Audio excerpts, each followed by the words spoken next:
Hi, I'm Alicia Cuomo. I had the pleasure of working for Blackstone Valley Prep, a local charter school, for the past 9 months. Just a little context, prior to this, I taught first grade for 4 years, so I really wanted to be back in a classroom. And I also, most of my background was in early literacy and basically like teaching little kids how to read and sound out words, and I had like much less math experience. So I worked with the director of STEM at BVP, and I got to learn a lot about how they were teaching fractions in their 5th grade classrooms. So in like the late 2000s, there's been a lot of emerging research that fractions are a critical tipping point. They're starting to see it as sort of literacy being fluent by the end of 3rd grade is critical, the same way that being fluent in fractions by the end of 5th grade is really critical. And this has to do with fractions being the foundations for algebra, and algebra being sort of a gateway to college, higher ed, and even careers in STEM. It all sort of gets complicated, starting with fractions. So in 2017, BVP piloted a program called Math Stories in its 1st grade classrooms, and this had to do with reading story problems out loud and getting kids to conceptualize them, model them, talk about them. And then in 2018, a year later, they decided to adapt this curriculum to 5th grade to teaching fractions. And they did the initiative at both middle school sites, MS1 and MS2. In short, Math Stories is a small block in addition to the normal math curriculum, and it teaches a conceptual approach to listening to story problems and understanding them and modeling them to solve, rather than mnemonics or rote memorization or other sort of procedural strategies. It has a bunch of student-centered strategies and then also teacher-centered strategies. So the protocol is helping teachers teach better and avoid sort of a banking model, but actually have kids learning from each other instead of them standing in the front of the room and lecturing, and also collecting in-the-moment data to form a discussion instead of just asking a generic question. In terms of student-centered strategies, there are a lot of turn-in talks, kids sharing their models and representations with each other and guiding each other through how they solve the problem. So I have a story problem for you. It's very, very simple. So I want you to consider, just in your head, visualize 3 friends want to do a 4-mile relay race. They each need to run the same amount. How many miles should each friend run? So right now, everyone in the room is having like a different visualization of how they're thinking about this, even though you get the same answer. And if you think back to when you were really solving these things with pencil and paper, you might have drawn a model like this and divided each one into 3 to represent the 3 friends, and then actually added the thirds, which is evidence of like also just multiplying by 4.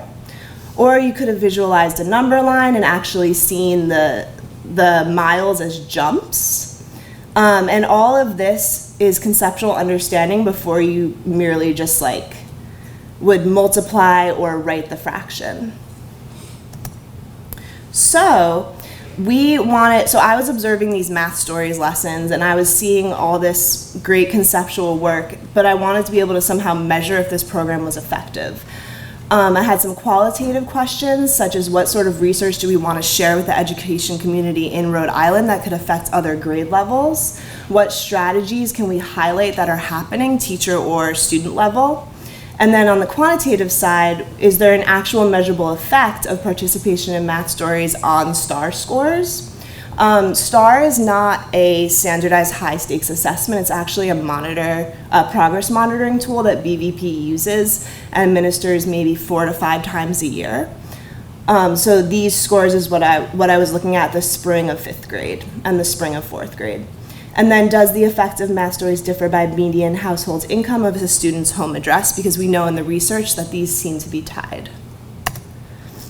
So I observed at Blackstone Valley Prep during their Math Stories lessons, and then at home I looked up relevant literature on the teaching and learning of fractions and made connections between what I saw that was really working. I got feedback from my from the STEM director, Steph Primiani, and then these were posted in the form of blog posts and field memos. They showed up in 2 places, on BVP's blog for mostly parents and students and some faculty, and then also on the Rhode Island Commissioner's field memos, so we could reach more of the community, teachers, parents, students, faculty. So qualitative findings. We found that the protocol was very important because students were deep diving into one problem for 20 to 30 minutes instead of just quickly filling out a worksheet of a bunch of like procedural fraction problems. It was contextual, so it was rooted in things like feet of ribbon or running a race or sharing cookies in a recipe. So it actually encouraged students to make sense of the problems and to use models to draw these things. The most successful student-based strategies were that students were learning self-monitoring, so actually paying attention to how they were solving problems and voicing these things out loud to their peers in peer teaching. And they were also using a variety of models, such as what I showed you earlier, like number lines, tape diagrams, different ways to represent that. And then teacher-based strategies, teachers were using a prep protocol, so they were doing all of these problems themselves before they were teaching the lessons. And this helped them to anticipate misconceptions, think like their students, and just teach better and be able to monitor and collect data instead of being focused on what the content was that day. It also encourages students to make mistakes because you use those misconceptions as part of the protocol. So for example, in the problem that we did together, if you had flipped that fraction, the teacher wouldn't have corrected you in the moment. It would have come up when you were talking to your peer or during the discussion. And that's in the moment data, which you're actually responding to your students rather than out of a textbook or your own sort of procedure. So really, what I enjoyed the most about this was how kids were learning from each other. The teacher was able to set norms and rules in the beginning of the school year, and students were aware that their job during this time was to collect data. And then they were able to then collaborate either in partnerships, or one student would go to the front of the board during the discussion and actually lead the whole class in their strategy and how they solve the problem.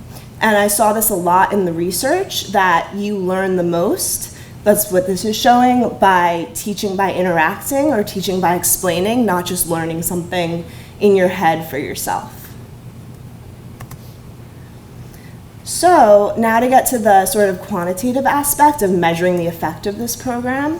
When I maps this for a geographic information systems class, we could sort of visualize that there was a lifting effect. This legend is just explaining that the dark red is a regression. So this is the beginning of 5th grade and the end of 5th grade, and they actually lost points on STAR. And then the green, as it gets darker and bigger, shows the most growth, with the highest being earning anywhere from 91 to 120 points within 5th grade, which according to STAR is like a good amount of growth.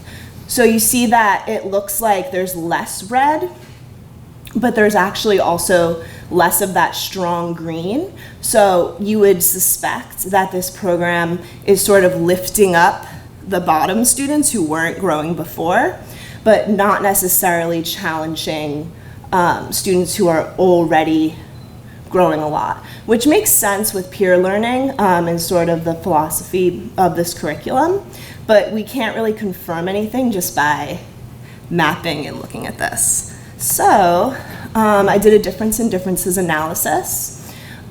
These are just showing that the cohorts were fairly similar. You could argue that the demographics were a little different in 2017-18 cohort than the cohort that got math stories, but the median household income was comparable. These were my 2 main regressions, and this one is just adding covariates because I had data like race, whether that child was eligible for free reduced price lunch, whether their home language wasn't English, et cetera, et cetera.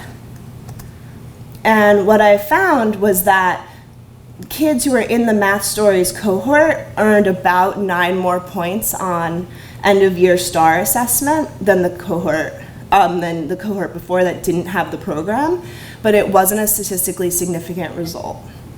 So we can't say that it didn't just happen by chance.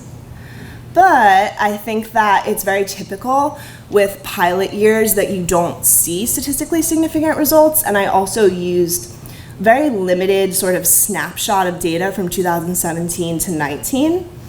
And there's a difference too between in the first year, this was implemented, but was it really executed to the T?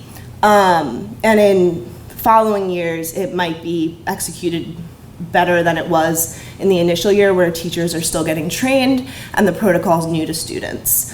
So my recommendation is that we see from the literature, this has a lot of promising evidence-based practices, that we continue collecting data and then perform the analysis again, or another intern perform the analysis again, with more sufficient baseline data to project the counterfactual, and giving BVP enough time to sort of gain traction with using this new curriculum.